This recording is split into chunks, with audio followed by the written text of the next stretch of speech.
দীর্ঘ 16 বছর বাংলাদেশের একটি ফ্যাসিবাদী শাসন চালু ছিল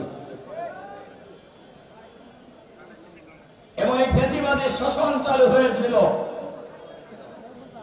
2006 সালের 28 অক্টোবর পল্টন হত্যাকাণ্ডের মধ্য দিয়ে। এই ফ্যাসিবাদী শাসন চালু হয়েছে 9/11 ঘটনার মধ্য দিয়ে।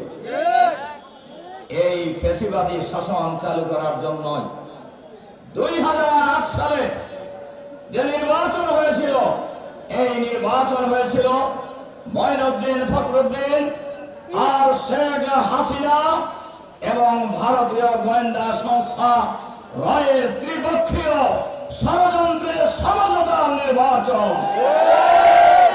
সেই নির্বাচনেও উল্লাপাড়ার জনগণ রফিকুল ইসলাম খানের দাঁড়িপাল্লায় ভোট দিয়েছিল, কিন্তু আমাদের রেজাল্ট ওই দিন ছিনিয়ে নেওয়া হয়েছিল গভীর রাতে। অন্যরাও প্রার্থী ছিল, কারো কারো জামানত বাজেয়াপ্ত হয়েছে। এটা সবাই জানে, উল্লাপাড়ার লোকদের কারোই অজানা নয়। 2008 সালের 29 ডিসেম্বর এই ষড়যন্ত্রের নির্বাচনের পর 2009 সালে শেখ হাসিনার নেতৃত্বে সরকার গঠন করে আওয়ামী লীগ। এটা আসলে আওয়ামী লীগের সরকার ছিল না, এটা ছিল ভারতীয় একটি অঙ্গ সংগঠনের সরকার। ওখান থেকে যা হুকুম আসতো তাই তারা করত। জুলাই বিপ্লবে এই জুলাই আন্দোলন শুরু হয়েছিল ছাত্রদের কোটা বিরোধী আন্দোলন, কোটা সংস্কারের আন্দোলন। এই আন্দোলন সরকার পতনের আন্দোলন ছিল না। ফ্যাসিবাদের যারা বৈশিষ্ট্য, তাদের বিরুদ্ধে কোনো কথাই তারা সহ্য করতে কাজে কোটা সংস্কারের আন্দোলনে ছাত্রদের উপর তারা নির্বিচারে গুলি চালিয়েছে। আর একটা কথা বলা দরকার, এখন হয়তো অনেকেই আমরা ক্ষমতায় যাওয়ার জন্য পাগল হয়ে গেছি, কিন্তু আমরা তো 16 বছর আন্দোলন করছি, আমরা হাসিনার কিছু করতে পারছিলাম? এই ছাত্ররাই তো জুলাই বিপ্লবের মধ্য দিয়ে শেখ হাসিনাকে পদত্যাগ করতে বাধ্য হয়েছে এবং মাত্র 1 মাসের ব্যবধানে প্রায় 2000 মানুষ জীবন দিয়েছে। প্রথমে আন্দোলন ছিল ছাত্রদের, কিন্তু শেষ পর্যায়ে রাজনীতিবিদ, কৃষক, রিক্সাওয়ালা, ঠেলাওয়ালা, ভ্যানওয়ালা, ফুটপাতের দোকানদার, বিশ্ববিদ্যালয়ের শিক্ষক, কর্মকর্তা, ছাত্র ছাত্রী, এমনকি সেনা পরিবারের সদস্যরা রাজপথে হাসিনার পদত্যাগের দাবিতে আন্দোলনে নেমেছিল। এরা কোন দলের আন্দোলন ছিল না। এ কারণে এই বিপ্লবে যারা শহীদ হয়েছে, যারা জীবন দিয়েছে, আজকের এই প্রথম বিপ্লবের শাহাদাত বার্ষিকীতে আমি এই বীর শহীদদেরকে আমি স্মরণ করছি এবং সরকারের কাছে আহ্বান জানাচ্ছি।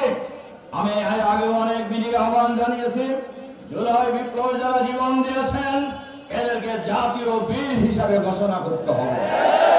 যাদের রক্তের বিনিময়ে, যাদের জীবনের বিনিময়ে বাংলাদেশের মানুষ ফ্যাসিবাদ মুক্ত হয়েছে।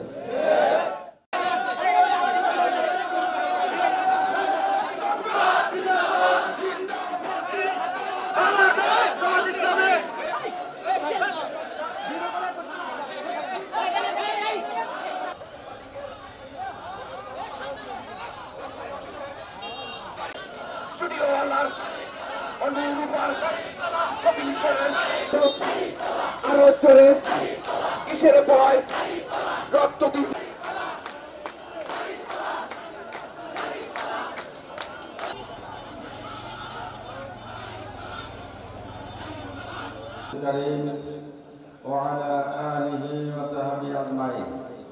জায়গায় দীপ্ত কণ্ঠে বলতে চাই যে এই উল্লাপাড়ার মাটি তো সেই মাটি। পক্ষ থেকে একটা বিশাল মিছিল নিয়ে আমাদের এই সমাবেশের রূপ দিয়েছেন। রহমান রহিম, আলহামদুলিল্লাহ, আলহামদুলিল্লাহ, ওয়াসসালাতু ওয়াসসালামু আলা রাসূলিল্লাহ। উপস্থিত আছেন উল্লাপাড়া জেলার বিভিন্ন পর্যায়ের নেতৃবৃন্দ, পল্লী জনতার অংশ, সম্মানিত সাংবাদিক মিডিয়া ভাইরা, প্রশাসনের ভাইরা, লক্ষ্য নিয়ে সেই 5ই আগস্ট 24 সালে গণ অভ্যুত্থান সৃষ্টি হয়েছিল।